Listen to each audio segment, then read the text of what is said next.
আমাদের দেশে আমাদের বাচ্চারা সেফ না। আমাদের বাচ্চারা যদি বারান্দায় গুলি খায় তাহলে কিভাবে চলবে দেশ?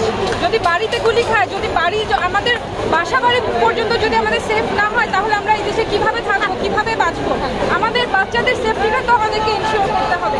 আমরা আমাদের বাচ্চাদের কাছে কি জবাব দিব যে আমরা তাদেরকে একটা সুরক্ষিত দেশ দিতে পারছি না, সেফ দেশ দিতে পারছি না? তাদের ভবিষ্যৎটা কোথায়?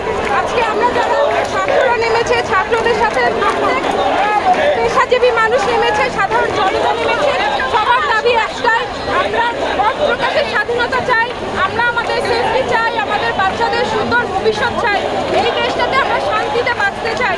আমরা চাই না পথে নেমে মিছিল করতে, আমরা চাই না রক্ত ঝরুক, ঠিক আছে? আমাদেরকে একটা সুন্দর দেশ চাই।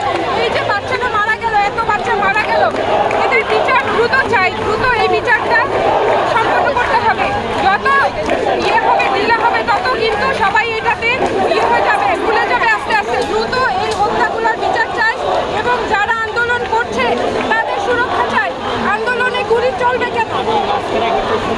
প্রশাসন যে এভাবে আমরা দেখেছি, আপনারাও দেখেছেন যে আসলে বাসা তো নিরাপদ ছিল না, শিশুরা, নারীরা সবাই বাসায় থেকে মারা গেছে। তাহলে এই গুলিটা আসলে আপনি কি মনে করেন আমাদের দেশেরই, মানে দেশের সবার দেশ নেত্রী যে তার নির্দেশে বা বইয়ের বিষয়ে আমরা জানি না কে করেছে, কিভাবে করেছে, সেই তদন্ত আমরা চাই, বিচার চাই।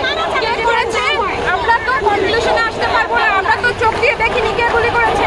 এইটার তদন্ত চাই, আমরা দ্রুত তদন্ত চাই, দ্রুত বিচার চাই। আর এই দেশে বিচার অসম্ভব না। আমরা দেখেছি যে যুদ্ধ অপরাধীদের বিচার হয়েছে, সেইখানে দিনে দুপুরে আমার ভাইদের বুকে গুলি চললো, সেটার বিচার কেন হবে না? ঠিক আছে, আমাদের প্রশাসন যদি যুদ্ধ অপরাধের বিচার করতে পারে, সাধারণ মানুষের হত্যার বিচার করা উচিত। আমি যেটা আমরা এখনো পর্যন্ত এই দাবি চলছে।